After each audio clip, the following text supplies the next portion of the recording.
mbokk yi ànd ak ñu ci télévision Futurs Médias ñi ngi am mbégte gannaaw bi ñu leen nuyoo dikk ak yéen ci seen émission soir de campagne ni ñu koy defee bis bu jot ci waxtu bi ñu ànd ak yéen ci émission boo xam ne en direct la encore li ko tax a jóg mooy waxtaanee lu jëm ci élection législative yi nga xam ni dëgmal nañu ko mu fas yéene am fanweeri fan ak benn ci weeru sulet bi nga xam ni ci la ñu nekk.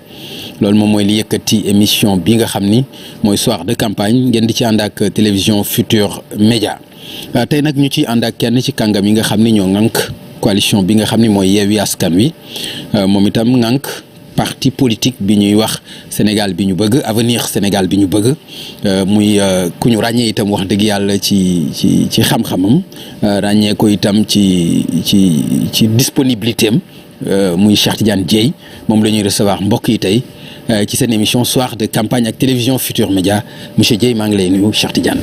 salaamaaleykum Papa Ngagne maa ngi lay nuyu bu baax a baax. di la jaajëfal di am mbégte lool dalaat ak yow fii ci émission bi tout à fait pour ñu waxtaan faram-fàccee mais bii di faram-fàccee campagne bi ak li lalu ci campagne beeg li ko wër di nuyu mbokki Sénégal yëpp yi ci biir réew mi ak yi ci diaspora bi te di seetaan émission bi di ñaan yàlla émission bi nekk émission bu am njëriñ ngir sénégalais yëpp di rek boo ma ko mayee ma aussi félicité ndax dañu nekk ci période examen bu résultat yi di génn. tout à fait. suñuy doom suñuy jarbaat suñuy sët suñuy rak di def ay examen muy lu am importance ci ñoom. di am importance ci seeni njaboot. effectivement ñu leen ciy félicité bu baax a baax. di leen encouragé. ma ciy félicité aussi nga may ma ko ndax lu privé la sax naam. waaye li ma ciy wax moo tax ma koy def ndax dama nekkoon nag leader Yewwi Askan Wi yëpp ñu nekk ci campagne bi ba Kaolack ma ñaan leen ni leen dama bëgg dellu Dakar parce que sama doom di sama taaw dafa doon def bac ma ni leen nag ci suñu gis-gisu politique ak suñu yéene ak suñu projet delloo famille taxawaayam gëddëm renforcer famille lu am solo la moo tax il faut que ma dellu nekk ak sama famille tuuti pour gunge leen ci lii sama doom nag yàlla def mu am bac ma koy féliciter ak mention Mouhamadou Lamine di ñaan bépp waajur di bu góor ak bu jigéen bu yàlla baaxee loolu ma lay féliciter bépp waajur boo xam ni itam sa doom def na te nekk dem deuxième tour may ñaan yàlla may ko ñi nga xam ne itam yàlla def na amuñu ko yàlla rek mooy dogal ma leen di encourager di leen wax rek li Nelson Mandela waxoon wax ni bu ñu juger nit ki ci daanu yi muy def ak gàllankoor yi muy am ak fa kastalu yi waaye nañ ko jugé ci ñaata yoon lay daanu ba pare jógaat mën a continuer yoonam ndax daanu ku ne mën nga ko def donc ñi amul ren bac maa ngi leen di ñaanal ñu bañ a décourager mën a continuer pour que yàlla incha allah mu defal leen ko loolu daal laa bëggoon profiter ci sa antenne bi féliciter et encourager suñu jeunes yi ndax mooy génération bii di ñëw ëllëg ñoom ñoo yor réew mi baax na bu ñuy tolloo ci lu mel nii ñu jàppale leen ci remercier leen voilà Cheikh Tidiane man aussi dama ciy profiter ñaanal sa doom boobu di Mouhamed Lamine di ñaan yàlla aussi mu wàll ko sama doom bi tudd Mouhamed Lamine aussi macha allah mu wàll ko yàlla ko yàlla moom itam yàlla may ko moom itam mu gudd fan yàlla na ko yàlla defal ba toll ci bac ba at mi ko ci jàmm yàlla na ko yàlla defal amiin yaa rabbal yàlla na ko yàlla defal def ko bépp gone sénégalais Cheikh Tidiane Dièye ñu wax ni comme ni ma ko waxee kilifa nga ci avenir Sénégal bi ñu bëgg yàgg nañ ko dégg waaye itam kilifa nga ci Yewwi Askan Wi ñu gis ci taxawaay bu am solo boo xam ni da nga ko ci taxaw bala ñu ñëw ci mbir yu bëri yaa ngi bokk ci liste nationale bi féete ci ñaar fukk ak juróom-ñeenteelu place bi muy 29e place bi nga ko gisee am nga ci mbetteel loolu duñ ci am lu ñuy laaj am nga ci lu la naqari ba fësal nga li la ci naqari jàpp nga ni position boobu du sa cër alors lu taxoon nga gisee noonu. waaw dinaa ci tontu. waaw ndax yaa ma invité boo ma laajee war naa tontu. donte dama jàppoon ni wax naa ko waxati ko. ni. bi ma xasee def li ma war a def lépp wax li ma war a wax lépp ci investiture dama ci tracé woon trait. d'accord nit investiture mu ngi sama ginnaaw. dootuma ci wax ndax li ma dëgmal. moo ëpp foofu investiture solo man ci sama bopp moo ma ëpp solo ndax Sénégal rek laa dëgmal Sénégal rek laa gis te ñu bari ñi ma àndal loolu laa jàpp ni loolu la ñu gis. naam bi nga ko comme ni nga ko waxee bi mu génnee wax naa ni fii ma nekk waruma fa woon a nekk ci li ma jàpp ci liggéey ak ni ñu organiser woo ma wax ko politiquement maanaam avenir Sénégal bi ñu bëgg bind ci kàddu yu am teggin waaye muy kàddu yu dëgg fésal ko ba mu noppee ñu ni kat donte wax nañu ko avenir Sénégal bi ñu bëgg dafa bokk ci ñi sos coalition Yewwi Askan Wi am ci cër te coalition bi bien public la te sénégalais yee ko moom donc dañuy des ci biir. waaw xam nga baal ma ba ñu jógee foofu ngañ ba ñu jógee foofu ba ñu jógee foofu ñu tourner page bi man ci sama bopp ma wax ak secrétariat politique ni leen li ñu waroon def ci investiture def nañ ko àddina loo gis ay doomu aadama sos ko dina am erreur mën naa am faute mën naa am leneen yal na ñi ko moom séq ko am yaatub xol ak dënn bu tax même bu dalee ci ñoom seen kaw ñu mën a ni lu mu metti metti ak lu mu am solo ci jamono jooju dafa am lu ko gën a am solo ñu mën a avancer man ci loolu laa taxaw ba tax na posé nga ma question tontu naa la ci waaye danaa la ñaan parce que du ma ci mën a sori du tout boo ci sësee rek dañuy perdre temps ndax la romb ba ñu nekk ci campagne électorale émission bi tudd soir de campagne tuddul soir d'investiture dama bëgg ñu wax ci campagne électorale donte nag beaucoup de respect laa am pour yow te loo ma laaj rek war naa koo tontu. Cheikh Tidiane. xam nga ñun ñi sos émission bi ñoo la gën a xam ni soir de campagne la tudd mais bu ñu invité nit il faut ñu présenter ko il faut ñu def portrait politique am. il faut nit ñi xam ni kat bi lis yi génnee dafa geddoon mer. loolu c'est important non attends xaaral rek nga baal ma boo dindee gedd bi rek ma bàyyi la nga. d'accord naa mën naa ko dindi naa ko. ndax gedd amu ci. d'accord alors nga mer ah. mer sax damay bañ rek ñu taxaw ci. waaw loolu du ma merloo mbiru politique du ma merloo yàlla dafa am nu ma bindee. te yàlla moo xam ndax dañu naan. mais Cheikh assumer ko rek. man d'accord naa xam nga man d'accord naa ci grandeur bi. dinaa nangu ñu am ci rek 3 minutes. waaw d'accord mais mer. gedd amu ci. mer amu ci. parce que romb naa loolu. dama jàpp ni dañu nekk ci politique ku ne ñu am lu ñu lay sédd ñu ànd liggéey Sénégalais yëpp teg ci seen bët. ñu yegg foo xam ne dañuy def liste ni liste bi kat ku ci ne la nga yeeyoo ci biir coalition bi indi ko ci liggéey ko ci fësal ko ci ak fa nga mën a yóbbu liste bii di Yewwi Askan Wi lu toll noonu lañ la war a jox ci biir. ba mu amulee doomu aadama laa te dafa am ñu ma jiite ci wàllu politique mu di avenir Sénégal bi ñu bëgg mu am itam nu ñu ko réagiré ma waxtaan ak ñëpp ku ne génnee li ne ci yow ñu fésal ko. wax ak ñi ñu war a waxal mais bu ñu paree. man ci sama bopp maa waxaat ak leader yi Yewwi Askan Wi ku ma ci war a waxal naa la ku ma ci war a tëju nañu en toute responsabilité. parce que dañu ni bu fekkee dañu yéene yor Sénégal mais Cheikh nga baal ma xam nga dañu bëgg waxtaan aussi vraiment ak transparence absolument yaakaar naa respect la aussi pour ñi nga xam ne ñoo lay seetaan nga gindi leen rawatina ñi nga xam ne am nañ ci yow cofeel ndax macha allah comme ni ma ko waxee ci introduction bi looloo tax mani la dafa baax nga ni leen kat wax fa dëgg yàlla lii na xari woon na ma passé naa ko li ma bëgg a xam mooy ndax buñ ci delluwaatoon joxaat la position boobu la nga waxoon di nga ko waxaat bu ñu ci delluwaatoon position boobu du ma ko am duñ ma ko jox ndax buñ ci delluwaatoon am na xëy na nu ñu doxale nu ñu dootul doxale ndax ñi ci nekk man gëm naa ni nit ñu baax lañu gëm naa ni ñu bëgg réew mi lañu gëm naa ni nit mooy juum loolu gëm naa ko moo tax ma dépassé ko d'accord gëm naa ni bu ñu dellu si woon tey toogaat ni dañuy def investiture am na décision yu ñu jëloon duñu ko jëlaat wala duñ ko jëlee noonu am na ay doxalin yi ca ne ña ko def xam naa ni bu tey démb doon tey. d'accord du demeeti noonu léegi dama koy conclure. waaw ci benn question bu mujj rek. 29 bëgguloo. mais sa position lan la sa cër lan la. xaw ma ko 29 non. xaw ma ko non xam nga ni mérité loo 29 ba mer nga ci. mais lan mu nga jàpp ni moo nekkoon sa position moo nekkoon sa cër. xam nga ko loolu. xam nga loo xam-xam. ma sàmb may ma rek waaw may ma rek dinaa la ci tontu. ok su ko defee rek après nag ñu dem. waaw incha allah naa ci tontu. merci. xam nga. man bi mu génnee dafa am sax ñu ma woo ni ma bul mer parce que xëy na sax nit ñu bari ñoo la merle. parce que gis nañu. oui li ngay daj. ok te sénégalais yi ñu yeewu lañu. ñu ngi observé bu baax coalition bi. gis nañu ñuy liggéey xam nañu ku ne la nga ca def. tout à fait te ñoom dem nañu sax sénégalais yi ba xaw a def seen classement. def nañ ko ni jàpp nañu ni nii ngeen doxee ak ni ñu leen gisee parce que askan wee ko moom. dañu naan suñuy membre su seen boppam y compris ñu bokk ci yeneen parti yu dul sama bos ñoo ma naan ñun li ñu jàpp mooy yéen da ngeen am juróom-ñaar wala juróom-ñett ci góor ñi.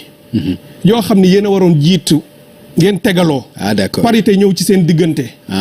bu ngeen tegaloo woon noonu. parce que dañu jàpp ni. donc yow ba 16e place daal doon na. critère la xam nga ñun dañuy wax nga ma. waaw non waxin la bu ñu demee ci ni ñu koy waxee ci mathématique wala ci dara. critère la ay non je comprends waxin la dafa am ay critères sax parce que dafa am yoo xam ni.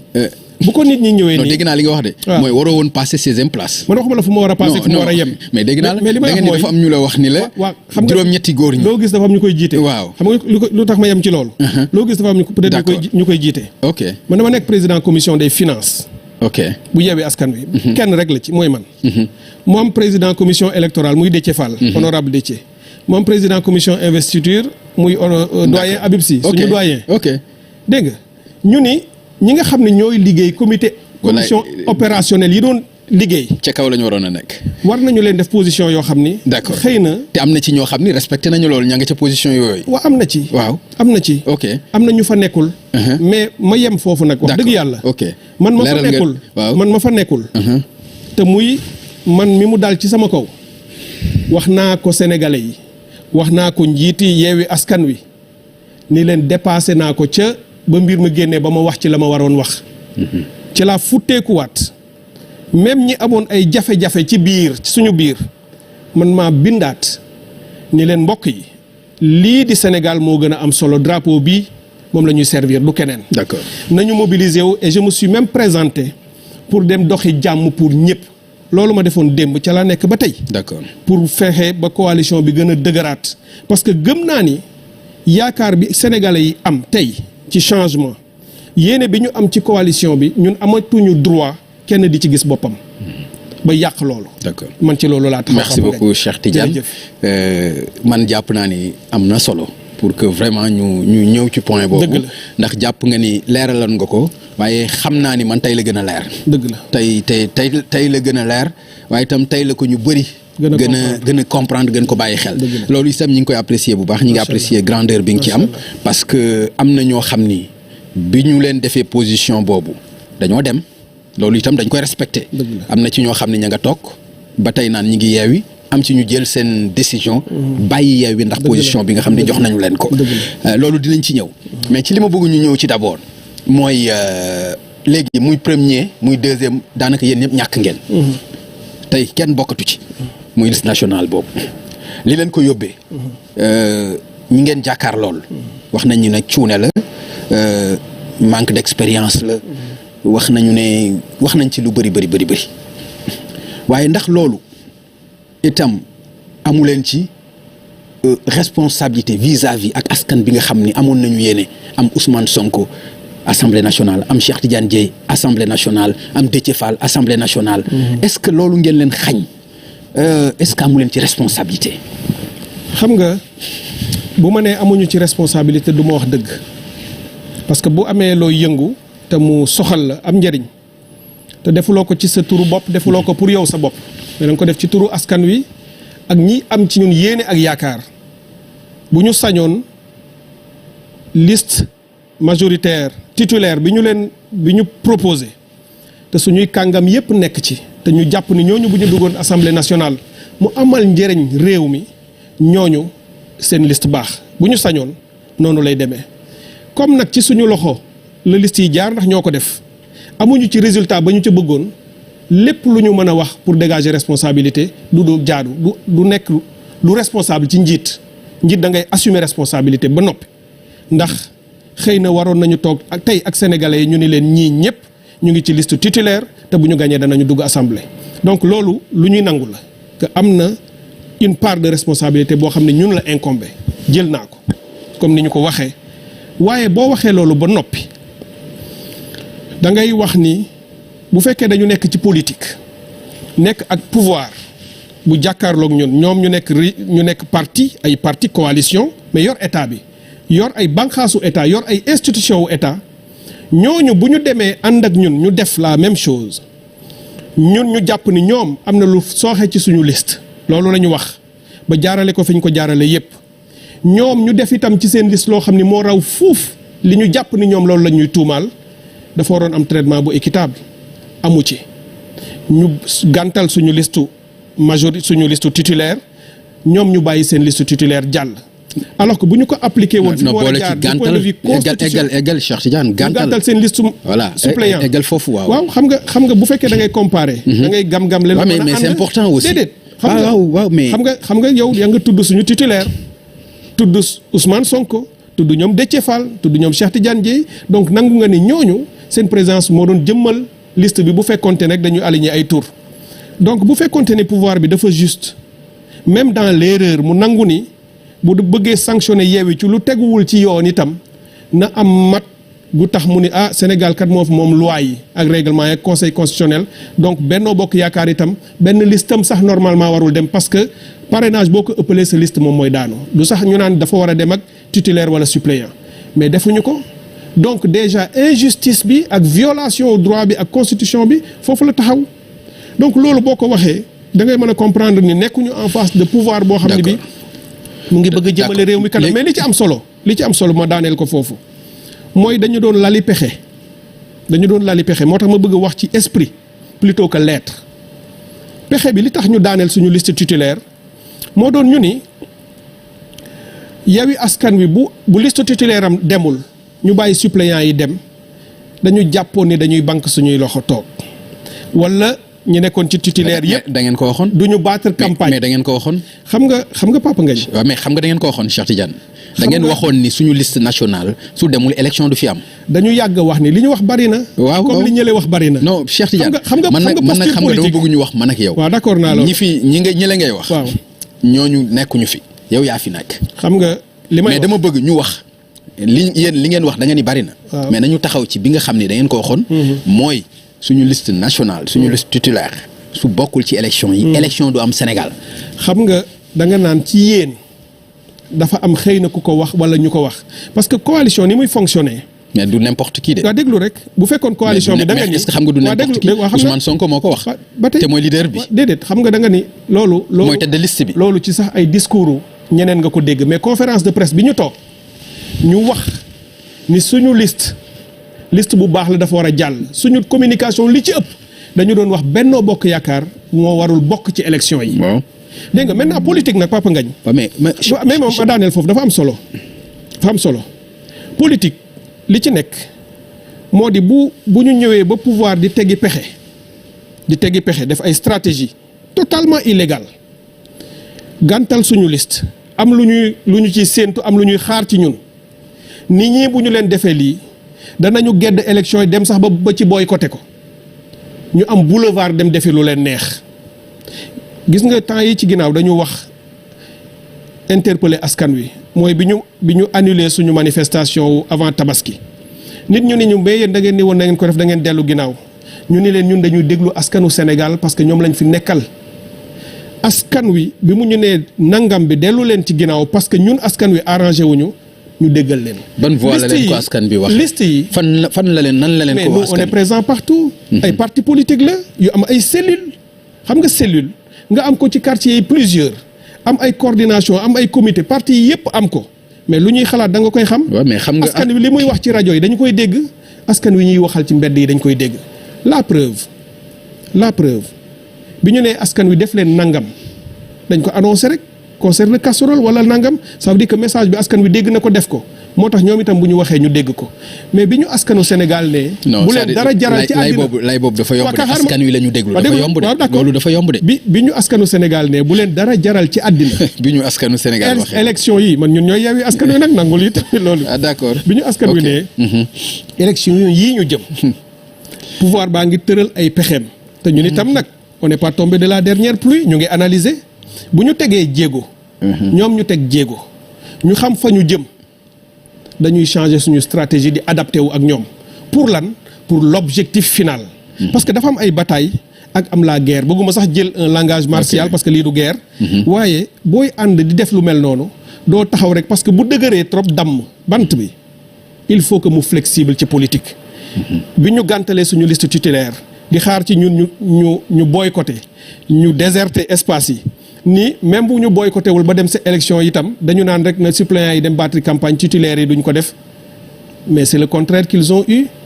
On a changé de stratégie et loolu moo leen dérouté ñaari yoon. benn mooy lii ñu def intercoalition wàllu Yewwi Askan Wi kenn ci APR mënu ko woon imaginer parce que dañu jël seen stratégie ni ñun national du ñu dem téye nañ ñu bëgg ñoom dem département yóbbu fa seen i kàngam ramasser ko non seulement bañal nañu leen loolu département yi fekk nañ leen fa battre leen enfin loolu ñu ñaan yàlla le 31 mais en tout cas galgal bi ñu defoon dindi nañ ko par la coalition Yewwi Wallu parce que dañu gis ni département boo ci jël bu ñu jëlee résultat local bu fekkee APR moo fa nekkoon premier boo boolee Wallu ak Yewwi dañu koy ëppale te raw gàddu la ñu nekk. Cheikh Tidiane loolu dama ciy def wax benn tuuti rek.